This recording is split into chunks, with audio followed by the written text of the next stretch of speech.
So we have to wonder what's going on. Enough is enough, says actor and activist Leonardo DiCaprio. So this is what's making a lot of chatter here. The Academy Award nominee launched a ferocious attack on what he called the greed of the world's energy industry here as he accepted the Crystal Award for making the world a better place at the World Economic Forum in Davos, Switzerland. So listen to what the Hollywood star said after receiving that award for improving the state of the world. We simply cannot afford to allow the corporate greed of the coal, oil, and gas industries to determine the future of humanity. Those entities with a financial interest in preserving this destructive system have denied and even covered up the evidence of our changing climate. Enough is enough. You know better. The world knows better. History will place the blame for this devastation squarely at their feet. But is the solution to climate change to keep fossil fuels in the ground? Joining us now, Eric Bolling, an oil expert himself, former commodities trader, and now co-host of The Five, board member at the NYMEX, where oil is traded. First of all, your thoughts on what Leo DiCaprio said. I think his motive on talking about greed is misguided, certainly, but perhaps if we weren't so attached to the price of oil, we wouldn't be seeing our 401ks implode right now. What do you think, Eric? Well, I think Leonardo DiCaprio is a fantastic actor. I've seen him in Wolf of Wall Street, The Revenant. Fantastic. He's great, but he's not a very good oil trader, and he's not a very good politician either. They blame big oil and oil companies, those corporate greedy oil companies, for the price of gasoline being $4. Now the price of gas is under $2, probably on its way to $1.50, and he's out here saying these corporate greedy SOBs. Meanwhile, those people he's talking about are going to have to cut jobs. They're going to have to cut back on benefits. Misplaced. So basically what he's saying is at no time in the world is an energy, a fossil fuel, a good idea for an energy. Unfortunately, what it was a fossil fuel that brought the price of oil down. It was fracking. It was natural gas, which is a fossil fuel. It's not wind, it's not solar, it's not hydro. So he's off base on that. Eric, I had a chance to speak with an oligarch from Russia who runs Rusal, the world's largest, he's the largest aluminum player here in the world.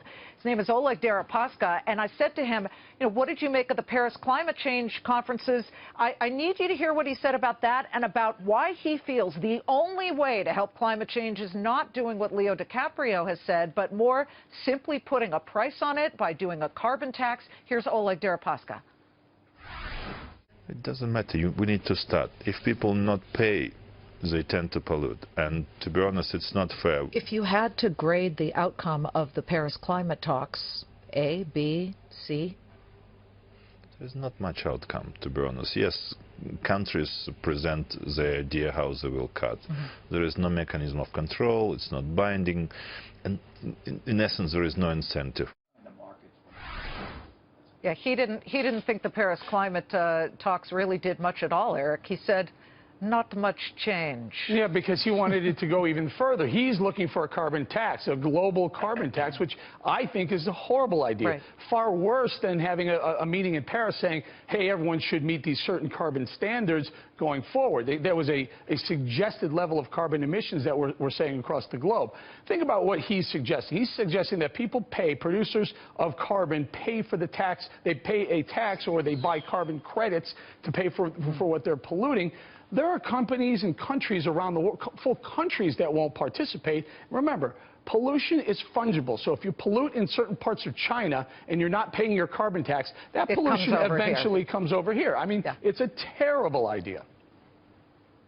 Hey, Bolling, it's Gasparino. Yeah. Let me ask you a question. Aren't you giving Leonardo DiCaprio a little too much credit? I mean, that was a patently stupid statement he made about greedy oil companies and, you know, given where the price of oil is right now. I could have sworn that that's what I said. I think he's a great actor. He should stay out of the politics and the business world. You said he's a great actor, but he really doesn't know. I mean, that was really dumb. I mean, it showed I agree. Charlie, let me agree with you. We don't have to get in a fight when we agree with something. I mean, this isn't just about like Bolling looking more, I don't know, better looking on TV than Gasparino and being smarter on TV too. We can do that if we want to. By the way, how are your? Wait, I got to ask you before we hang up. How's your How's your holdings of Twitter going today? I have no holdings in Twitter whatsoever at all, Charlie. I have none. Oh, you sold? I have none. I did sell. Sold. Of course I sold. Well, in fact, I was probably on here saying did you sell it? the only thing I like right now are Apple stock, and I think you can buy Apple stock on a substantial dip. And Charlie, give me a little credit here. For since $100 a barrel, I said we're going to 25. What? Right. Eric, isn't it true, though, that it is time at this moment when you start to see stocks this cheap that, yes, you may take a further leg down, but there are opportunities here? Yeah, I'm very nervous about the downside, Lizzie. And a lot of people are saying exactly what you're saying today. But I went back and I looked at a 10-year Dow chart and a 10-year S&P chart. The chart on those two assets looks awful, looks terrible. We've taken out some lows that could retrace even further. So we see a 500 or 400-point snapback rally off the lows today. You may even see follow-through going into Thursday and Friday and in the oil market as well. But for the longer term, the Dow doesn't look good and the oil market doesn't look good to me at all. Well, what a comeback for the S&P. It had been down 69 points, down just 8 right now. Eric, thank you. Eric Bolling, co-host of The 5 on Fox News Channel.